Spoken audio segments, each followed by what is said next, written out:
Hello students, welcome to La Excellence IAS Academy. ఈరోజు మనం November 3 నాటి ఈనాడు న్యూస్ పేపర్లోని ఇంపార్టెంట్ కరెంట్ అఫైర్స్ గురించి డిస్కస్ చేద్దామండి. అలానే సండే నవంబర్ 2 నాటి ఈనాడు న్యూస్ పేపర్లోని ఇంపార్టెంట్ టాపిక్స్ కూడా ఇందులో మనం కవర్ చేద్దాం. బిఫోర్ దట్ మనము ప్రీవియస్ క్లాస్లోని క్వశ్చన్ ఆఫ్ ద డే గురించి చూద్దాము. భారతదేశంలోని మొట్టమొదటి గిరిజన స్వాతంత్ర్య సమరయోధుల డిజిటల్ మ్యూజియం ఏ రాష్ట్రంలో ప్రారంభించబడింది?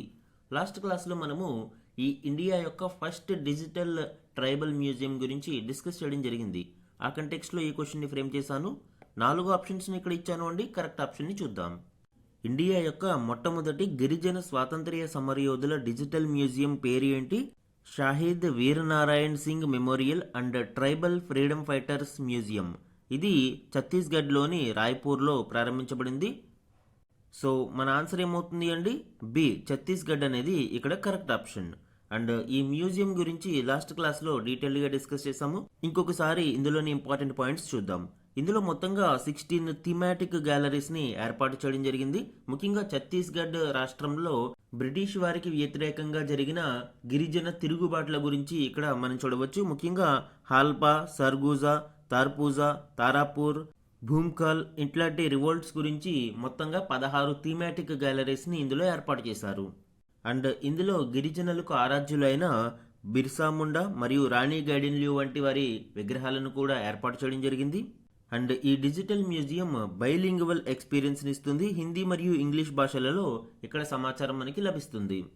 ఇందులో డిజిటల్ స్క్రీన్స్, ఏవీ డిస్ప్లేస్తో పాటు వర్చువల్ రియాలిటీ, ఆర్టిఫిషియల్ ఇంటెలిజెన్స్ వంటి అధునాతన సాంకేతికతలను కూడా వినియోగిస్తూ ఉన్నారు. And digital portal and digital ebook ఆదిశౌర్యాన్ని కూడా ఇక్కడ లాంచ్ చేయడం జరిగింది. ఈరోజు ఈనాడు న్యూస్ పేపర్లోని important topics to be covered మనం చూస్తే ఫస్ట్ వన్, బలా బాహుబలి. ఈ ఆర్టికల్ రీసెంట్గా భారతదేశం యొక్క ఇస్రో ప్రయోగించిన CMS-03 శాటిలైట్ గురించి, అలానే LVM-03 M5 శాటిలైట్ వెహికల్ గురించి కీ డీటెయిల్స్ ఇవ్వడం జరిగింది. ఇది మనకి సైన్స్ అండ్ టెక్నాలజీలో ఇంపార్టెంట్ అండి. సెకండ్ వన్, చదువుల దిద్దుబాటులో సవాళ్ళెన్నో. ఈ ఆర్టికల్ నేషనల్ ఎడ్యుకేషన్ పాలసీ 2020 5 సంవత్సరాలు పూర్తి చేసుకున్న నేపథ్యంలో దానికి సంబంధించిన కీ డీటెయిల్స్ మరియు దీనిలోని ఇష్యూస్ను గురించి వివరించడం జరిగింది. ఇది గవర్నెన్స్లో important. Third one, Indo Pacific ప్రాంతం స్వేచ్ఛగా ఉండాలి. ఈ ఆర్టికల్ ఇటీవల ఏషియాన్ సమ్మిట్ 2025లో పాల్గొన్న రాజ్నాథ్ సింగ్ గారు ఏషియా పసిఫిక్ ప్రాంతం గురించి మరియు అన్క్లాస్ నిబంధనల గురించి వ్యాఖ్యానించడం చూడవచ్చు. ఇది మనకి ఇంటర్నేషనల్ రిలేషన్స్లో ఇంపార్టెంట్. ఫోర్త్ వన్, మన వనిత విశ్వ విజేత. ఈ ఆర్టికల్ భారత మహిళల జట్టు ODI వరల్డ్ కప్ను విన్ అవ్వడం జరిగింది. ఆ కంటెక్స్లో దీనికి సంబంధించిన డీటెయిల్స్ స్పోర్ట్స్ కరెంట్ అఫైర్స్లో ఇంపార్టెంట్ అండి. ఫిఫ్త్ వన్, డూమ్స్ డే క్షిపణితో రష్యా సరికొత్త అణుజలంతర్గామి. డూమ్స్ డే క్షిపణి లేదా పొసైడాన్ అణుడ్రోన్ అని పిలుస్తారు. ఈ అణుడ్రోన్తో కూడిన నూతన సరికొత్త అణుజలంతర్గామిని రష్యా ఆవిష్కరించింది. ఇది మనకి డిఫెన్స్లో ఇంపార్టెంట్. ఇవే కాకుండా ఈరోజు Eenadu news పేపర్లోని other important current అఫైర్స్ని గురించి కూడా డిస్కస్ చేద్దాం. ఈరోజు మన ఫస్ట్ ఆర్టికల్ చూడండి. బలా బాహుబలి, CMS-3 ప్రయోగం విజయవంతం, నింగిలోకి తీసుకెళ్లిన LVM-3 M5. C-25 cryogenic stage regeneration పరీక్ష సఫలం, ఇస్రో చైర్మన్ నారాయణన్ వెల్లడి.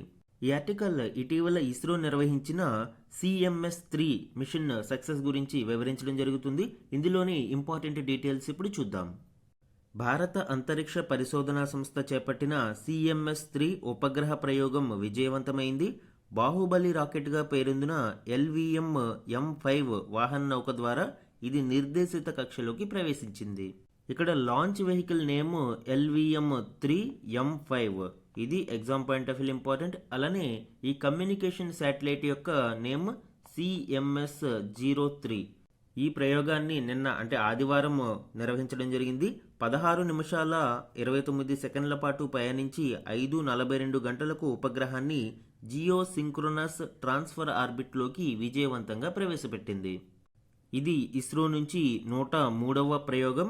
ఈ శాటిలైట్ 15 ఏళ్ల పాటు కమ్యూనికేషన్ సేవలు అందించనుంది అని ఇస్రో చైర్మన్ వెల్లడించారు.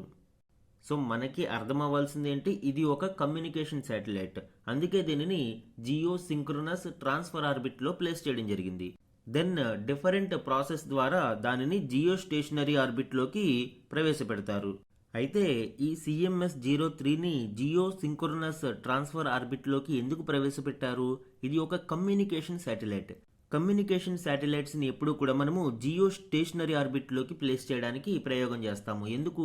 ఈ జియో స్టేషనరీ ఆర్బిట్లో ప్లేస్ చేసిన ఉపగ్రహాలు భూమి మీద నుండి చూసినప్పుడు ఒక ఫిక్స్డ్ పొజిషన్లో ఉన్నట్టు అనిపిస్తాయి. కాబట్టి అక్కడి నుంచి మనము కమ్యూనికేషన్ పర్పస్ యాంటీనాస్ ద్వారా సమాచారాన్ని స్వీకరించడానికి ఈజీగా ఉంటుంది. అందుకే కమ్యూనికేషన్ శాటిలైట్స్ని ఎప్పుడు కూడా జియో స్టేషనరీ ఆర్బిట్లో ప్రవేశపెడతారు. ఇప్పుడు ఈ CMS-3 మిషన్ని ఫస్ట్ మనము జియో సింక్రోనస్ ట్రాన్స్ఫర్ ఆర్బిట్లోకి ప్రవేశపెట్టడం జరిగింది. తదుపరి ఈ మిషన్లోని లిక్విడ్ అపోజీ మోటార్ని మనము ఫైర్ చేయడం ద్వారా ఈ ఉపగ్రహాన్ని సుమారు 35,786 కిలోమీటర్ల ఎత్తులో ఉండే ఈ జియో స్టేషనరీ ఆర్బిట్లో ప్రవేశపెడతాం. ఈ మిషన్కి సంబంధించిన ఇంపార్టెంట్ డీటెయిల్స్ ఇక్కడ మనం చూద్దాము అండి. ఈ CMS-3 మిషన్ అనేది ఇండియాస్ మైల్ స్టోన్ కమ్యూనికేషన్ శాటిలైట్గా చెప్పవచ్చు. భారతదేశం ఇప్పటి వరకు ప్రయోగించిన అతి బరువైన శాటిలైట్గా దీనిని చెప్పవచ్చు. దీని యొక్క ప్రాముఖ్యత ఏంటి? ఇస్రో మొట్టమొదటిసారిగా ఇండియన్ సాయిల్ నుంచి, భారతీయ గడ్డ నుండి 4,000 కేజీల బరువు పైబడిన శాటిలైట్ను మొట్టమొదటిసారిగా ప్రయోగించడం జరిగింది. ఇది వరకు మనము 4,000 కేజీస్ అబవ్ శాటిలైట్స్ని ప్రయోగించడం జరిగింది, కానీ ఇండియన్ సాయిల్ నుంచి ప్రయోగించలేదు. స్పేస్ ఎక్స్ నుంచి కానీ, ఎరియానా స్పేస్ నుంచి కానీ మనము విదేశాలలో ప్రయోగించడం జరిగింది. బట్ మొట్టమొదటిసారిగా ఇండియా 4,410 కేజీల బరువు గల కమ్యూనికేషన్ శాటిలైట్ను సక్సెస్ఫుల్గా లాంచ్ చేయగలిగింది. ఈ CMS-03 కంటే బరువైన శాటిలైట్లు GSAT-11, GSAT-20 వీటిని మనము విదేశాల నుంచి ప్రయోగించగలిగిన ఇప్పుడు మనము స్వంతంగా ఈ 4,000 కేజీల పైబడిన శాటిలైట్స్ను ప్రయోగించడంతో ఈ కేటగిరీలో మనము సెల్ఫ్ రిలయన్స్ మరియు పవర్ని సాధించగలిగినట్లు అయింది. దీని యొక్క స్ట్రాటజిక్ ఇంపార్టెన్స్ ఏంటండి? Secure and high band communication and oceanic areas, defence and strategic applications, encrypted data for armed forces. ఈ కమ్యూనికేషన్స్ చాలా మనకి డిఫెన్స్ రంగంలో కావచ్చు, ఓషన్ ఏరియాస్లో కావచ్చు, ఇలా మల్టీ బ్యాండ్ కమ్యూనికేషన్ శాటిలైట్ కారణంగా ఇది మనకి అనేక రంగాలలో అనేక విధాలుగా ఉపయోగపడనుంది. ఈ CMS-3 ప్రయోగంలో మరొక ముఖ్యమైన విషయం ఏంటి అంటే మొట్టమొదటిసారిగా C-25 క్రయోజెనిక్ స్టేజ్ని రీఇగ్నైట్ చేయగలిగారు. CMS-3 ఉపగ్రహాన్ని కక్షలోకి ప్రవేశపెట్టాక క్రయోజెనిక్ ఇంజిన్లోని థ్రస్ట్ ఛాంబర్ను మరోసారి విజయవంతంగా మండించాము అని ఇస్రో చైర్మన్ చెప్పారు. భవిష్యత్తులో ఒకే రాకెట్ ద్వారా బహుళ కక్షల్లోకి అనేక ఉపగ్రహాలను పంపడానికి ఈ ప్రయోగం బాటలు వేస్తుంది అని ఆయన వెల్లడించారు. అండ్ ఈ CMS-3 ఉపగ్రహం ద్వారా సమాచార వ్యవస్థ మెరుగుపడడంతో పాటు సముద్ర వాతావరణ పరిస్థితులు తెలుసుకునే వెసులుబాటు కలగనుంది. ప్రధానంగా భారత నౌకాదళ అవసరాల కోసం దీనిని రూపొందించడం జరిగింది. భారత భూభాగం నుంచి ఇస్రో ప్రయోగించిన అతిపెద్ద కమ్యూనికేషన్ ఉపగ్రహం ఇదే. భారీ శాటిలైట్లను ప్రయోగించడానికి ఇప్పటి వరకు మనము ఫ్రాన్స్కు చెందిన ఎరియానా 5 రాకెట్పై ఆధారపడేవాళ్ళం. LVM-3 వల్ల ఇప్పుడు వీటిని మన దేశం నుంచే ప్రయోగించే వీలు కలుగుతుంది. అలానే ఈ LVM-3 బాహుబలి లాంచ్ వెహికల్ గురించి కూడా డిస్కస్ చేద్దామండి. ఇది ఇండియా యొక్క మోస్ట్ పవర్ఫుల్ రాకెట్. ఇందులో 3 స్టేజ్లు ఉంటాయి. ఫస్ట్ స్టేజ్లో 2 S-200 సాలిడ్ రాకెట్ బూస్టర్స్ ఉంటాయి. సాలిడ్ ఫ్యూయల్ని ఇక్కడ వినియోగిస్తాము. సెకండ్ స్టేజ్లో L-110 లిక్విడ్ కోర్ స్టేజ్, ఇది ట్విన్ వికాస్ ఇంజిన్స్ ఇక్కడ చూడవచ్చు. And third stage and most important stage cryogenic stage, CE-20 ఇంజిన్ని ఇక్కడ వినియోగిస్తారు. అండ్ ఈ థర్డ్ స్టేజ్ C-25లోనే మనము రీఇగ్నైట్ పరీక్షని నిర్వహించాము. అండ్ దీని యొక్క height around 43.5 meters. And lift off mass అంటే ఇనీషియల్గా మొత్తం ఈ మిషన్ యొక్క బరువు ఎంత ఉంది అంటే మనము 640 టన్నులు అని చెప్పవచ్చు. అంటే 6,40,000 కేజీలుగా దీనిని చూడవచ్చు. అండ్ ఈ మిషన్ యొక్క సక్సెస్ రేట్ అనేది 100% సక్సెస్ రేట్ని ఇది కలిగి ఉంది. 7 సార్లు దీనిని ప్రయోగించగా 7 సార్లు విజయాన్ని సాధించింది. ముఖ్యంగా ఈ లాంచ్ వెహికల్ను చంద్రయాన్-2 మరియు చంద్రయాన్-3 వంటి సక్సెస్ఫుల్ మిషన్స్లో లాంచ్ చేయడం జరిగింది. అండ్ దీని యొక్క పేలోడ్ కెపాసిటీ ఇంపార్టెంట్ అండి ఎగ్జామ్ పాయింట్ ఆఫ్ వ్యూలో. ఈ LVM-3 లాంచ్ వెహికల్ ద్వారా మనము GTO జియో సింక్రోనస్ ట్రాన్స్ఫర్ ఆర్బిట్కి సుమారు 4,000 కేజీల బరువు ఉండే ఉపగ్రహాలను తీసుకువెళ్ళగలుగుము. అండ్ లో ఎర్త్ ఆర్బిట్స్లోకి అయితే సుమారు 8,000 కేజీలు ఉండే ఉపగ్రహాలని తీసుకెళ్ళగలుగుతాం.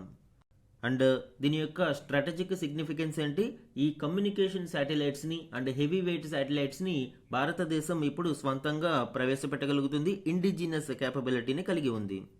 మన నెక్స్ట్ ఆర్టికల్ చూడండి, చదువుల దిద్దుబాటులో సవాళ్ళెన్నో. ఈ ఆర్టికల్ మనకి నేషనల్ ఎడ్యుకేషన్ పాలసీ 2020కి సంబంధించి, అలానే ఈ విధానం అమలులోకి వచ్చి 5 సంవత్సరాలు పూర్తయిన నేపథ్యంలో దీనికి సంబంధించిన కీలక డీటెయిల్స్ని ఇక్కడ చూద్దాం. ఈ జాతీయ విద్యా విధానం అనేది విద్యాభ్యాస ప్రక్రియను ప్రతి దశలో సరికొత్తగా తీర్చిదిద్దడానికి తీసుకువచ్చిన ఒక ఆశయం. పిల్లల ఆటలతో మొదలుపెట్టి ఉన్నత విద్యలో క్రెడిట్ బ్యాంకుల దాకా ఎన్నో అంశాలను ఇది ప్రస్తావించింది. అయితే ఈ 5 ఏళ్లలో ఈ సంస్కరణలలో జాతీయ విద్యా విధానం సాధించినది ఎంత, ఎదుర్కొంటున్న సవాళ్ళేంటి అనేది ఈ ఆర్టికల్లో మనం చూద్దాం. ముందుగా ఈ నేషనల్ ఎడ్యుకేషన్ పాలసీ యొక్క కీలక డీటెయిల్స్ని మనం చూద్దామండి. కీ హైలైట్స్ని చూస్తే స్కూల్ ఎడ్యుకేషన్ యొక్క స్ట్రక్చర్ని మార్చడం జరిగింది. స్కూల్ ఎడ్యుకేషన్లో 5+3+3+4 అనే డిజైన్ని తీసుకురావడం జరిగింది. టోటల్గా 12 ఇయర్స్ ఆఫ్ స్కూలింగ్ని ఇక్కడ తీసుకువచ్చారు, including 3 years of pre schooling ఉంది, స్కూలింగ్ ఎడ్యుకేషన్ ఉంది, అలానే ఇంటర్మీడియట్ ఎడ్యుకేషన్ కూడా మనకి ఇందులో యాడ్ చేయడం జరిగింది. ఈ స్టార్టింగ్ 5 ఇయర్స్లో మీకు 3 ఇయర్స్ ప్రీ స్కూలింగ్ ఉంటుంది, అలానే ఈ లాస్ట్ 4 ఇయర్స్లో 9th to 12th అనేది కవర్ అవుతుంది. అలానే వన్ మోర్ కీ పాయింట్ ఏంటి అంటే teaching up to at least grade 5 to be in mother tongue, integration of vocational education from class 6. Class 5 వరకు మాతృభాషలో విద్యాబోధనను చేయాలి, అలానే క్లాస్ 6 నుంచి వొకేషనల్ ట్రైనింగ్స్ని కూడా ఇంక్లూడ్ చేయాలి. అలానే హయ్యర్ ఎడ్యుకేషన్లో కూడా మార్పులు తీసుకురావడం జరిగింది. Opening up of Indian higher education to foreign universities, reintroduction of a 4-year multidisciplinary UG programme with multiple exit options and appropriate certification. 4 సంవత్సరాల అండర్ గ్రాడ్యుయేషన్ని మళ్ళీ ప్రారంభించాలి, కానీ మల్టిపుల్ ఎగ్జిట్ ఆప్షన్స్ని కల్పించాలి. వాళ్ళు ఎప్పుడైతే అప్పుడు దాని నుంచి ఎగ్జిట్ అవ్వచ్చు, అండ్ ఎప్పుడైతే ఎగ్జిట్ అయ్యారో అప్పటి వరకు పూర్తయిన కోర్సెస్ సర్టిఫికేషన్ని వాళ్ళకి అందించాలి. అలానే ఈ విధానంలో కొన్ని సంస్థలను కూడా, ఇన్స్టిట్యూషన్స్ని కూడా ఏర్పాటు చేయడానికి ప్రపోజల్స్ ఇవ్వడం జరిగింది. నేషనల్ అసెస్మెంట్ సెంటర్ విద్యార్థుల యొక్క పెర్ఫార్మెన్స్ను నిరంతరం అసెస్ చేయడం కోసం దీనిని ఏర్పాటు చేయడం జరిగింది స్కూల్ లెవెల్లో. అండ్ అనదర్ ఇంపార్టెంట్ వన్ వచ్చి national higher education regulatory council for regulation, general education council for standard setting, higher education grants council for funding and national accreditation council for accreditation. So ఇలా వివిధ స్థాయిలలో కొన్ని regulatory బాడీస్ని ఏర్పాటు చేయడం జరిగింది. And an academic bank of credit for digitally storing academic credits, ఇది కూడా చాలా important one. And the national research foundation as an apex body to foster a strong research culture. భారతదేశంలో ఈ పరిశోధన రంగం అనేది చాలా వెనుకబడి ఉంది కాబట్టి విద్యార్థి దశ నుండే స్టూడెంట్స్కి ఈ రీసెర్చ్ మీద అవగాహన కల్పించడం కోసం నేషనల్ రీసెర్చ్ ఫౌండేషన్ని ఏర్పాటు చేస్తున్నారు. సో ఇవే కాకుండా అనేక కీలక నిర్ణయాలను ఈ నేషనల్ ఎడ్యుకేషన్ పాలసీలో తీసుకోవడం జరిగింది. అయితే ఈ 5 ఏళ్ల కాలంలో వీటి పనితీరు ఏ విధంగా ఉంది అండ్ దీనిలో ఉన్న లాభ నష్టాల గురించి ఇప్పుడు చూద్దాం. ఈ నేషనల్ ఎడ్యుకేషన్ పాలసీకి సంబంధించి అతి ముఖ్యంగా మనకి ఫండింగ్ ఏ విధంగా ఉండాలి, జీడిపిలో 6% విద్యారంగానికి ఖర్చు చేయాలి అనేది ఈ పాలసీ యొక్క కీ టార్గెట్. పెట్టుబడులు పెరగకపోతే ఆశించిన స్థాయిలో ఈ సంస్కరణలను తీసుకురావడం అసాధ్యం. అయితే గడిచిన 5 ఏళ్లలో మనం చూస్తే జీడిపిలో విద్యారంగానికి చేస్తున్న ఖర్చు అంతంత మాత్రంగానే ఉంది, ఈ ఎన్ఈపీ లక్ష్యాన్ని మాత్రం చేరుకోవడం లేదు. అలానే ఉన్నత విద్యలో ప్రవేశపెట్టిన సంస్కరణలు కూడా ఇంకా పూర్తి స్థాయిలో సక్సెస్ అవ్వడం లేదు.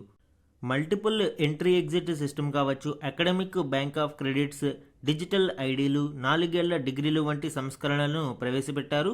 సుమారు 2.36 కోట్ల దాకా విద్యార్థుల క్రెడిట్లు ఈ అకాడమిక్ బ్యాంక్ ఆఫ్ క్రెడిట్స్లో నమోదయ్యాయి. అయితే ఈ క్రెడిట్ బ్యాంక్ యొక్క వినియోగం కేవలం 12% లోపే ఉంది అండ్ డ్రాప్ అవుట్ రేట్ కూడా 17% దాకా ఇంకా నమోదవుతూనే ఉంది ఈ హయ్యర్ ఎడ్యుకేషన్లో. And higher education commission of India bill, ఉపాధ్యాయ శిక్షణ ఫ్రేమ్వర్క్ వంటివి ఇంకా బాలారిష్టాలను ఎదుర్కొంటూనే ఉన్నాయి, ఇంకా పూర్తి స్థాయిలో అవి ప్రవేశపెట్టబడలేదు. అలానే వొకేషనల్ కోర్సెస్ గురించి కూడా ఇక్కడ చూడవచ్చు. 6వ తరగతి నుంచే ఈ వొకేషనల్ ట్రైనింగ్ని ప్రవేశపెట్టారు. ప్రస్తుతం 65కు పైగా నైపుణ్య సబ్జెక్టులు అందుబాటులో ఉన్నాయి. కానీ వృత్తి విద్యకు అవసరమైన ల్యాబ్లు కావచ్చు, అనుభవజ్ఞులైన శిక్షకులు కావచ్చు, పరిశ్రమలతో భాగస్వామ్యాలు వంటివి ఇలాంటి లోటుపాట్లు ఎన్నో ఇంకా మిగిలే ఉన్నాయి. అలానే సమాజంలో వొకేషనల్ కోర్సెస్ నేర్చుకునే వారి గురించి కొంత చిన్న చూపు ఉంది. సో వృత్తి విద్యపై ఉన్న సామాజిక ముద్రను కూడా తొలగించడం పెద్ద సవాలుగా ఉంది. వీటికి తోడు భాషా వివాదాలు కూడా మనకి ఈ ఎడ్యుకేషన్ పాలసీ చుట్టూ తిరుగుతూ ఉన్నాయి. 5వ తరగతి దాకా మాతృభాషలోనే విద్యాబోధన చేపట్టాలి అని నేషనల్ ఎడ్యుకేషన్ పాలసీ సూచించింది. అయితే పట్టణ ప్రాంత తల్లిదండ్రులు ఇంగ్లీష్ మాధ్యమంపైనే ఎక్కువగా ఆసక్తి చూపుతున్నారు. మరోవైపు 3 భాషల విధానంపై కొన్ని రాష్ట్రాలు వ్యతిరేకత వ్యక్తం చేస్తున్నాయి. ఉపాధ్యాయుల శిక్షణలో లోటుపాట్లు, బహుభాషా పాఠ్యపుస్తకాల కొరత కూడా ఆటంకంగా నిలుస్తున్నాయి. ఇవే కాక డిజిటల్ అసమానతలు కూడా మనం చూడవచ్చు. 2019లో ఈ డిజిటల్ పరికరాలు స్కూళ్లలో 34% ఉండగా 2024 నాటికి అది 57%కి పెరిగింది. అయితే ప్రభుత్వ పాఠశాలలలో కంప్యూటర్లు 44%, ఇంటర్నెట్ సౌకర్యం 30% మాత్రమే ఉంది. ఎక్కువగా ప్రైవేట్ స్కూల్స్లో వీటి వినియోగం పెరుగుతుంది కానీ ప్రభుత్వ పాఠశాలలు మాత్రం ఇంకా వెనుకబడే ఉన్నాయి. దీక్ష, స్వయం, పిఎం ఈ విద్య వంటి డిజిటల్ వేదికలు ప్రారంభమైనా కూడా గ్రామీణ విద్యార్థులలో వినియోగం తక్కువగానే ఉంటుంది. ఈ నేషనల్ ఎడ్యుకేషన్ పాలసీలో అనేక ఆలోచనాత్మక మరియు మంచి విషయాలను ప్రతిపాదించినా కూడా వాటి అమలులో మాత్రం ఇంకా జాప్యం జరుగుతూనే ఉంది. ఇందులోని సంస్కరణలని పూర్తి స్థాయిలో అమలవ్వాలి అంటే వనరులను పెంచాల్సిన అవసరం ఉంది. ప్రస్తుతం మనము బడ్జెట్లో కేవలం 4% ఆఫ్ జీడిపిని ఖర్చు పెడుతూ ఉన్నాము. అరౌండ్ 6% లక్ష్యంగా పెట్టుకున్నాము. సో ఈ వనరులను పెంచినప్పుడే ఈ విధానాన్ని మనము పూర్తి స్థాయిలో అమలు చేయగలుగుతాం. అలానే విద్యారంగంలో నిజమైన మార్పులు రావాలి అంటే కేంద్రం మరియు రాష్ట్రాలు సమన్వయంతో పనిచేయాలి. ఉపాధ్యాయులకు నాణ్యమైన శిక్షణ ఇవ్వాలి. బడుల్లో కనీస మౌలిక వనరులను కల్పించాలి. గ్రామీణ విద్యార్థులకు డిజిటల్ పరికరాలు, మాతృభాషలో బోధనకు ఉపకరణాలు అందించాలి. ఇవన్నీ మనము పూర్తి స్థాయిలో అమలు చేసినప్పుడే నిజమైన విద్యా విప్లవాన్ని తీసుకురాగలుగుతాం.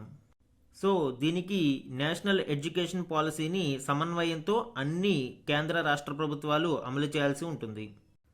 మన నెక్స్ట్ ఆర్టికల్ చూడండి. ఇండో పసిఫిక్ ప్రాంతం స్వేచ్ఛగా ఉండాలి, ఇదే భారత్ విధానం, ఏషియాన్ సదస్సులో రక్షణ మంత్రి రాజ్నాథ్ సింగ్.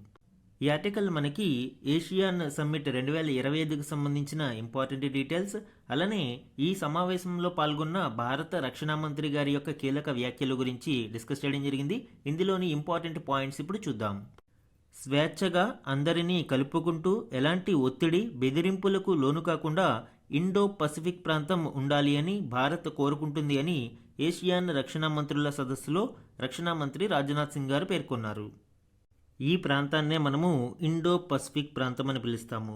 అండ్ ఈ ఇండో పసిఫిక్ ప్రాంతంలోని ఏషియాన్ గ్రూప్ ఏదైతే ఉందో 11 సభ్యుల ఈ ఏషియాన్ గ్రూప్ సమావేశంలోనే ఇప్పుడు రక్షణ మంత్రి గారి వ్యాఖ్యలు చూడవచ్చు.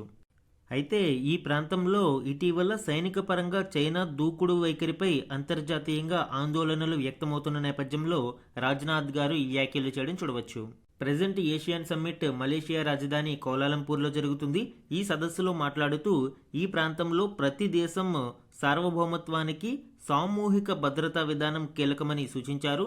అంటే అన్ని దేశాలు కూడా ఒక కలెక్టివ్ సెక్యూరిటీని కలిగి ఉండాలి. ఒక దేశం మీద ఏదైనా దాడి చేసినప్పుడు మిగిలిన దేశాలు కూడా దానికి స్పందించాలి అని ఒక సామూహిక భద్రత అనే కాన్సెప్ట్ని ప్రతిపాదించడం చూడవచ్చు. అలానే భవిష్యత్తు భద్రత కేవలం సైనిక సామర్థ్యాలపైనే ఆధారపడి ఉండదు. ఉమ్మడి వనరుల నిర్వహణ, డిజిటల్, భౌతిక మౌలిక సదుపాయాల భద్రత, మానవతా సంక్షోభం ఎదురైనప్పుడు సామూహిక స్పందన తదితర అంశాలు కూడా కీలక పాత్ర పోషిస్తాయి అని ఆయన పేర్కొన్నారు. ముఖ్యంగా UNCLOS UN convention on the law of the sea విధానానికి, ఈ ఒప్పందానికి భారత్ కట్టుబడి ఉంది అని స్పష్టం చేశారు. ఈ యుఎన్ కన్వెన్షన్ని ఒకసారి మనం చూస్తే బేస్ లైన్ ఏదైతే ఒక దేశం యొక్క ల్యాండ్ నుంచి మనం చూసినప్పుడు 12 నాటికల్ మైల్స్ అనేవి టెరిటోరియల్ సీ, దీని మీద అన్ని హక్కులు కూడా ఆ దేశానికి కలిగి ఉంటాయి. అండ్ నేషనల్ ఎయిర్ స్పేస్ కూడా అక్కడ వరకు మనం చూడవచ్చు. ఎయిర్ స్పేస్ విషయానికి వస్తే ఇక నుంచి ఇదంతా కూడా ఇంటర్నేషనల్ ఎయిర్ స్పేస్లోకి వస్తుంది. ఈ ల్యాండ్ నుంచి 200 నాటికల్ మైల్స్ మనము ఎక్స్క్లూజివ్ ఎకనామిక్ జోన్గా పిలుస్తారు. అంటే ఒక దేశానికి దీంట్లో ఉండే ఎకనామిక్ యాక్టివిటీస్ మీద కొంత హక్కుని కలిగి ఉంటుంది, బట్ పూర్తి స్థాయి సార్వభౌమాధికారం అయితే ఉండదు. అండ్ దెన్ ఆన్వర్డ్స్ ఈ 200 నాటికల్ మైల్స్ దాటిన తర్వాత అంతా కూడా హై సీస్, అంటే అన్ని దేశాలకు సమాన అధికారం ఉంటుంది. దానిని గవర్న్ చేసేదే ఈ UN convention on the law of sea. దక్షిణ చైనా సముద్రంలో చైనా తన సైనిక బలాన్ని పదే పదే ప్రదర్శిస్తున్న తరుణంలో ఈ UNCLOS నిబంధనలు పాటించాలి అని ఆ దేశాన్ని ఆసియాన్లోని పలు దేశాలు డిమాండ్ చేస్తున్న నేపథ్యంలో మన రక్షణ మంత్రి గారు ఈ వ్యాఖ్యలు చేయడం గమనార్హం. చైనా దూకుడుని ఎదుర్కొంటున్న దేశాలకు మద్దతుగా భారత్ నిలుస్తుంది అని ఇండైరెక్ట్ గా స్పష్టం చేసినట్టయింది. అంతర్జాతీయ చట్టాలకు మరియు UN నిబంధనలకు భారతదేశం ఎల్లప్పుడూ కట్టుబడి ఉంటుందని కూడా స్పష్టం చేయడం చూడవచ్చు. మన నెక్స్ట్ ఆర్టికల్ చూడండి. మన వనిత విశ్వ విజేత, మహిళల వన్డే ప్రపంచ కప్ భారత్దే, ఫైనల్లో దక్షిణాఫ్రికాపై ఘన విజయం. ఈ ఆర్టికల్ మనకి గత రాత్రి ICC ఉమెన్ ODI వరల్డ్ కప్ను భారతదేశం గెలుచుకుంది. ఇది ఎగ్జామ్ పాయింట్ ఆఫ్ వ్యూలో స్పోర్ట్స్ కరెంట్ అఫైర్స్లో ఇంపార్టెంట్ అండి. ఇక్కడ కొన్ని ఇంపార్టెంట్వి మనం నేర్చుకోవాలి ఖచ్చితంగా. ఒకటి, ఏ ఫార్మేట్లో మనము ఈ వరల్డ్ కప్ని విన్ అయ్యాము. ODI 50 ఓవర్ల క్రికెట్ వరల్డ్ కప్లో మనము దీనిని విన్ అయ్యాము. అలానే ఏ జట్టు మీద విన్ అయ్యాం అనేది ఇంపార్టెంట్. దక్షిణాఫ్రికాపై మనము విజయం సాధించాం. అండ్ ఇందులో ప్లేయర్ ఆఫ్ ద మ్యాచ్ ఎవరు, అండ్ ఎగ్జామ్ పాయింట్ ఆఫ్ వ్యూలో very important player of the series ఎవరు, అదేవిధంగా ఈ వరల్డ్ కప్ గెలుచుకున్న మహిళల యొక్క జట్టుకి కెప్టెన్ ఎవరు, ఇవన్నీ ఇంపార్టెంట్. వీటికి సంబంధించిన డీటెయిల్స్ ఇప్పుడు చూద్దాం. భారత మహిళల జట్టు మొదటిసారిగా ఈ విశ్వ విజేతగా నిలిచింది. ODI ప్రపంచ కప్ను గెలుచుకుంది. 47 ఏళ్ల నిరీక్షణకు తెర, తొలిసారి కప్పు కైవసం. ఎగ్జామ్ పాయింట్ ఆఫ్ వ్యూలో మనకి ప్లేయర్ ఆఫ్ ద మ్యాచ్ ఎవరు అనేది ఇంపార్టెంట్. ఫైనల్లో షఫాలి వర్మ ఇక్కడ ప్లేయర్ ఆఫ్ ద మ్యాచ్గా నిలవడం మనం చూడవచ్చు. అండ్ అలానే ప్లేయర్ ఆఫ్ ది సిరీస్ వచ్చి Deepti Sharma player of the సిరీస్గా నిలవడం జరిగింది. అండ్ ఈ టీంకి captain Harmanpreet Kaur. So ఇవన్నీ కూడా మనకి ఎగ్జామ్ పాయింట్ ఆఫ్ వ్యూలో ఇంపార్టెంట్. హర్మన్ ప్రీత్ కౌర్. అలానే ఈ ప్రపంచ కప్లో భారతదేశం తరపున అత్యధిక పరుగులు చేసిన క్రికెటర్గా ఎవరు నిలిచారు అంటే స్మృతి మందన. ఈమె మొత్తంగా ఈ ప్రపంచ కప్లోని మ్యాచ్లన్నీ కలిసి 434 పరుగులు చేయడం జరిగింది. ఓవరాల్గా హైయెస్ట్ రన్స్ మాత్రం దక్షిణాఫ్రికాకు చెందిన లౌరా వాల్వెరట్ ఆవిడ 571 రన్స్ని సాధించారు. అలానే ఈ ప్రపంచ కప్లో అత్యధిక వికెట్లు తీసుకున్న క్రీడాకారిణిగా భారతీయ బౌలర్ దీప్తి శర్మ రికార్డు సృష్టించారు. ఆవిడ సుమారు 22 వికెట్లు, 9 మ్యాచ్లలో 22 వికెట్లను సాధించారు. ఈ స్టాటిస్టిక్స్ అండ్ ఈ ప్లేయర్స్కి సంబంధించిన డీటెయిల్స్ ఇంపార్టెంట్ అండి. ఎగ్జామ్ పాయింట్ ఆఫ్ వ్యూలో మేబీ కొన్ని క్వశ్చన్స్ అడిగే అవకాశం ఉంది. మన నెక్స్ట్ ఆర్టికల్ చూడండి. డూమ్స్డే క్షిపణితో రష్యా సరికొత్త అణుజలంతర్గామి. లాస్ట్ క్లాస్లోనే మనం చూసాము డూమ్స్డే క్షిపణి. దీనినే పొసైడాన్ అణు డ్రోన్ అని కూడా పిలుస్తారు. అణుశక్తితో నడిచే ఈ పొసైడాన్తో కూడిన కొత్త అణుజలంతర్గామిని రష్యా ప్రారంభించింది. డూమ్స్డే క్షిపణిగా కూడా ముద్రపడిన ఈ డ్రోన్ సాగరంలో సుదూర ప్రాంతాలు చేరి తీవ్ర వినాశనం సృష్టించగలదు. లాస్ట్ క్లాస్లో దీని గురించి చాలా డీటెయిల్గా డిస్కస్ చేయడం జరిగింది.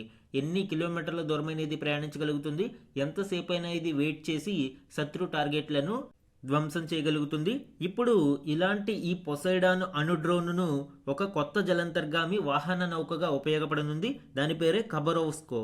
ఇది సాధారణ జలంతర్గామి కాదు అండి. ఏదైతే ఈ పొసైడాన్ అణు డ్రోన్తో కూడిన జలంతర్గామియో ఇది నీటి అడుగున సంచరించే ఆయుధాలు మరియు రోబోటిక్ వ్యవస్థలను మోసుకెళ్లగలిగే సామర్థ్యం కలిగి ఉంటుంది. ఈ ఖబరోవ్స్కో జలంతర్గామి ఆధునిక టార్పిడోలు, జలంతర్గాముల కన్నా వేగంగా పయనించగలుగుతుంది అని రష్యా వివరిస్తుంది. అలాగే సాగరంలోకి చాలా లోతులోకి ఖండాంతర స్థాయి దూరాలు కూడా వెళ్ళగలదని తెలుపుతుంది. ఇటీవల రష్యాకి సంబంధించి అనేక డిఫెన్స్ నూతన ఆవిష్కరణలని చర్చించాం. ముఖ్యంగా అణుశక్తితో నడిచే క్షిపణి బుర్వేష్నిక్, అలానే ఈ అణు డ్రోన్ పొసైడన్, అండ్ ఇప్పుడు ఈ డ్రోన్కి సంబంధించి అణు జలంతర్గామి ఖబరోవ్స్క్. ఇవన్నీ కూడా ఎగ్జామ్ పాయింట్ ఆఫ్ వ్యూలో ఇంపార్టెంట్ అండి. మన నెక్స్ట్ ఆర్టికల్ చూడండి. కేసుల గుట్ట కరిగేదెలా. ఈ ఆర్టికల్ భారతదేశంలో రోజురోజుకి పెరుగుతున్న జుడిషియల్ పెండెన్సీ గురించి వివరిస్తుంది. దీనికి ప్రధాన కారణం జుడిషియరీలో ఉండే వేకెన్సీస్ని కారణంగా చెప్పవచ్చు. దీనికి సంబంధించిన ఇంపార్టెంట్ గణాంకాలని ఇక్కడ ఇవ్వడం జరిగింది. ఇండియా జస్టిస్ రిపోర్ట్ 2025 ఆధారంగా ఈ గణాంకాలను ఇక్కడ పొందుపరిచారు. ఈ ఏడాది జూన్ నాటికి ఇండియాలోని సబార్డినేట్ కోర్టుల్లో 4.5 కోట్లకు పైగా కేసులు పెండింగుల్లో ఉన్నాయి. అన్ని కోర్టుల్లోని మొత్తం కేసులలో ఇవి 87%. సబార్డినేట్ కోర్టుల్లోనే ఎక్కువగా ఉన్నాయి. సుమారు 87% కేసులు ఇందులోనే ఉన్నాయి. ఈ కేసులో వీలైనంత వేగంగా పరిష్కారం కావాలి అంటే జడ్జిలు పూర్తి స్థాయిలో ఉండాలి. అయితే ఈ సంవత్సరం ఆరంభం నాటికి ఏపీ సబార్డినేట్ కోర్టుల్లో 11.7%, తెలంగాణలో 20.5% పోస్టులు భర్తీకి ఖాళీగా ఉన్నాయి, నోచుకోకుండా ఉన్నాయి. అండ్ ఇతర రాష్ట్రాలలో ఎంత శాతం ఖాళీగా ఉన్నాయనేది చూస్తే ఛత్తీస్గఢ్లో 29.9% పోస్టులు ఖాళీగా ఉండగా గుజరాత్లో 31.1%, హర్యానాలో 29.4%, జార్ఖండ్లో 28.2%, తమిళనాడులో 25.3%, ఉత్తరప్రదేశ్లో 26.9% అండ్ అత్యధికంగా మేఘాలయలో 43.4%, మిజోరాంలో 39.2%, సిక్కింలో 34.3%.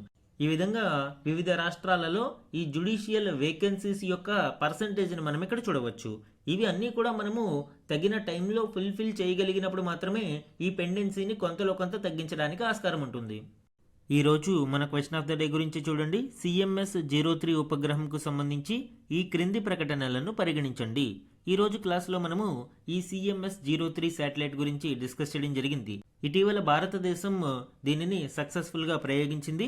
సో ఆ కంటెక్స్ట్లో ఇక్కడ 2 స్టేట్మెంట్స్ని ఇచ్చానండి. ఇందులో కరెక్ట్ స్టేట్మెంట్స్ని ఐడెంటిఫై చేసి ఆన్సర్ని కమెంట్ సెక్షన్లో కమెంట్ చేయండి.